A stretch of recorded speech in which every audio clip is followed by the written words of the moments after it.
حضور پاک پا دے باغ کے دے نبی علیہ السلام کو پٹ راغلے و دے باغ تا نو مشکات شریف کے پا دے خیری معجزات و پا دے بابونو کے یو حدیث نقل کرے دے کہ دا حضور پاک دا خولین بخشبویت لا پلارا چے بتا نو چے کم نزدی مرگریو اغی تا با پتا و چے دا حضور پاک دا خولی خوشبوئی دا نو پا اغی بطلل نو نبی علیہ السلام پس بیدان رساو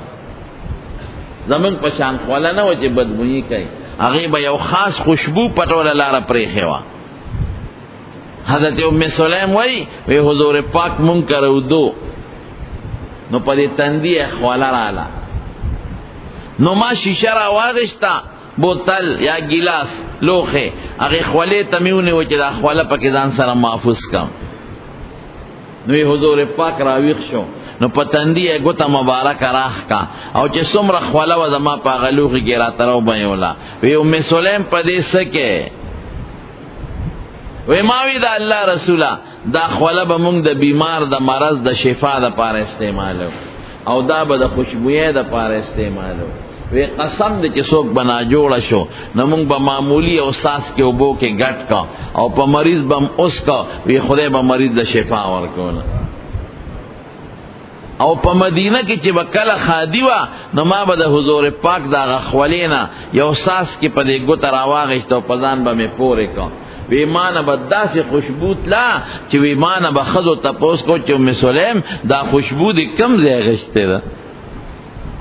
دا کم خوشبو دا من خو ار قسم خوشبو استعمالو استاد دی خوشبو دیرا دی خود دی عطر دیر بہترین خوشبو دا ٹول کور معطر کردے دی ٹول کور کی ڈڑو دی خوری دی وی ماں بوی تاسو تپتا نشتا دا بازاری عطر ندی دا بازاری خوشبو ندا دا زما دا محبوب پیغمبر دا خولی خوشبوئی دا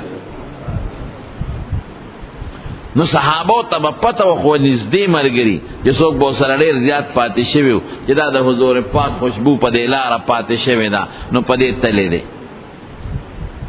نو عثمان رضی اللہ عنہ راغے نو مائی پا قلار شوری گئی اجازت دلنگوارم نو حضور پاک تا میں عرضو کدا اللہ رسولہ عثمان رضی اللہ عنہ اجازت غواری وی اجازت مورکا دا جنت زیر مورکا او دا شہادت زیر مولا ورکا نورال ما و توی سیب اجازت تا ملو شرازا و دا جنت زیر قبول کو دا شہادتم قبول کا وی اللہ المستعان اللہ نبا مدد غوارم نوی حضرت ابو بکر تخی طرف تکینا سپیغم پکوی کے ویزان دیکھ لیں حضرت عمر تگس طرف تکینا سغم خفی پکوی کے ویزان دیکھ لیں او زی اخوا ڈک شو چے کم دکوی غاڑا ڈک شوا نو عثمان سے بوتا مخامخ کے ناستا نو دا حدیث راوی وی مارا دین دا اندازہ معلوم اکڑا چی دا دوارا و سر یوزے کی ناستے دل دوی قبرون بو سر یوزے بھی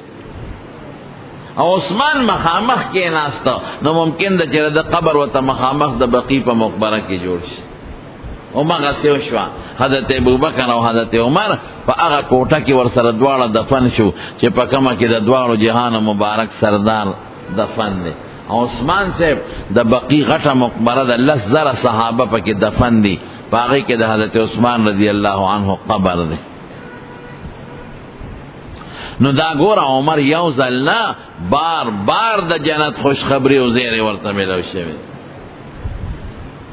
دا حدیبی صلح چکل کیدا نو پیغمبر علیہ السلام جوڑا کولا او دا صحابہ جوڑا نو اخوها صحابہ وی چی جوڑا دیو نشیبت پا مکہ ورزو او خپل عمرہ بکو او کدوی نپری خودو جنگ و سرکو ذکر دا خدا خدای کور دی دا چا ملکیت خونه دی او مونگ دا حج دا عمری احرامون مچولی دی نیتم کردی دی لبیکم ویلی دی نو چی مونگ صلحو کو واپس زو او سخ کال عمرو نکو نو خلق برا پوری ملنڈ کئی او خندا برا تک پوری کئی لیکن دا پیغمبر علیہ السلام دا خواہ وجہ جوڑا دیوشی نو حضور پاک جوڑا اکلاغوی سرا نو پا جوڑا کی یو شرط دو لگاو کہ تاسو مسلمانان بسخ کال دے کال لبا عمرے لرازے دا شرط نور نہ شرطون نورو یو پکی داو کہ کدا مونگ نسو کافر درو تختے و مسلمان شی نو مونگ لبے واپس را کوئے او کستاسو نسو مسلمان مونگ لراو تختے مونگ بے ندر کو بس نبی علیہ السلام جوړه وکړه، عمر ډیر خپاو، دومره پریشان، حضور پاک تراغی نیغ ادریدو، وی دا اللہ رسولا تا خو موږ نه د جهاد بیعت واغشتې ورځو، اوس ته جوړه وکړله او بیا ورته څه وی؟ وی دا الله رسوله ته برحق پیغمبر یې که نه وی یم؟ تا موږ ته نو ویلي چې عمره به کوو؟ ویلې مې نو ولې به عمرې واپس ځو؟ وی ما تا ته ویلو چې سخت کال به عمره کوو،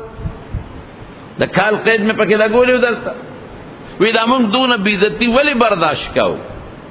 دا غټه بېعزتي ده زموږ. خلک به وایي چې عمره ونه کړه لارې نه را واپس شوې،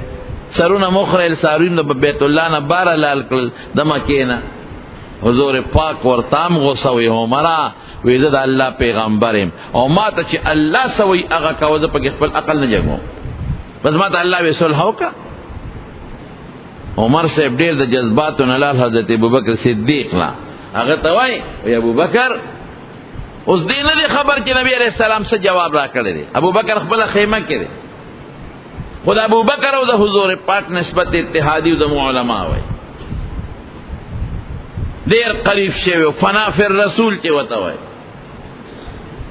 عمر ورته وی ابوبکر نبی علیہ السلام د الله پیغمبر دی که نه دی؟ وی ولې نه دی؟ رښتونی زه منم، ته منې؟ او مونږ ته یې نه ویلي چې عمره به کوو؟ وی ویلې یو. نو ولې به عمرې ځو؟ وی تا ته یې دا ویلو چې سخت کال به عمره کوو؟ وی دا دومره بېعزتي مونږ ولې برداشت کوو؟ وی عمره د خدای پیغمبر دی، خو چې خدای ورته څه وایي په هغې به عمل کوي. چې کومې خبرې حضور پاک کړې وی عمر ته او ته ابوبکر وکړې. عمر وی ډېر پریشان و چې اخر د دوی نه به یو سړی راشي او مسلمان بشي، مونږ به واپس ورکو، او که زمونږ نه یو سړی دوی له لاړ او کافر شو نه به یې راکوي، او سخت کال به مونږ واپس عمره به نه کوو. وی چې په لاره تلو، وی دی کې حضور پاک آواز وکړه چې عمر ته آواز کوي. وی ما ته چا وی چې نبی علیہ السلام دی غواړئ؟ بس وی ما وی چې زما په حق قرآن نازل شو که نه، ځکه ما د پیغمبر علیہ السلام سره خبرې لږې دغه کړې، تیزې کړې. دا د دینی عصبیت دی، د دین جوشي په انسان کې. نو بعضې وخت کې دویم پلار ته وایي بابا دا کار کول پکار، شاګرد هم استاد ته وایي نه ګورې دا کار کول پکار. وایي ما چې بس ما زما په حق کې جو قرآن نازل شو، خدای دې پکې خیر کړي. وایي دی کې حضور پاک ته زه ورغلم ورنږدې شم. وایي ما ته وایي عمره داسې صورت ما ته خدای نازل کړی دی چې هغه مال د دنیا د بهترینو مالونو او دولتونو نه بهتر دی. اللہ رسول کم صورت تے وی اللہ وی چی انا فتحنا لک فتحا مبینا، دا چتا کما جوڑو کدی کستا گٹا دا، دا فتح دا. میں اللہ رسول فتح دا ویو یعنی دین کی دمرا کھلکو او غیرت اسلامی پا کی دمرا زیادو کہ رسول اللہ مبارک سر بیم کلا کلا پا مجلس کے خپلا مشورہ ورطا پیش کو لجی زمان خدا سے رہے دا. یو ځل نبی علیہ السلام ته ووی وی دا الله رسوله چې طواف وکړو نو د مقام ابراهیم کې یو 2 رکعاته مونځ نه کوو؟ حضور پاک وی عمره ما ته خو خدای نه دی ویلی نو چې الله وغواړي کوو به. فوراً قرآن شریف کې آیت نازل شو د عمر د رأی مطابق، واتخذوا من مقام ابراهیم مصلی، چې تاسو مقام ابراهیم کې 2 رکعاته نفل کوئ. دیتا سویلی کیگی موافقات عمر. دا دلاله یو خبر راغلی دا او اقصی آیات خدای په قرآن شریف کې نازل کړی. یو ځل حضور پاک ته وی دا الله رسول ستا دې کور ته هر قسمه خلق راځي، ستا دې کور ته هر قسمه خلق راځي، نیکان هم راځي تعالی، منافقان هم راځي تعالی. نو مهرباني وکړه دې بیبیانو له پرده وکړه. عمر ما ته خدا الله را طرف نه حکم نه دی راغلی، فوراً د حجاب او د پردې حکم راغی، یو مخصوص قسمه پرده چې د ریسینګ و اقصې خدای پاک آیت نازل. د مارونو دا په صحابو کې د لوی درجې صحابي دی، او د حضور پاک د وفات نه پس ابوبکر بادشاہ شو خلیفۃ المسلمین، او بیا دا حضرت ابوبکر نه پس حضرت عمر بادشاہ شو. نہ حضرت ابوبکر خلق تدا نوے چې عمر لا اوٹ ورکے د سر بیعتو کے ذکا غیر ذکا دی یاد کم نو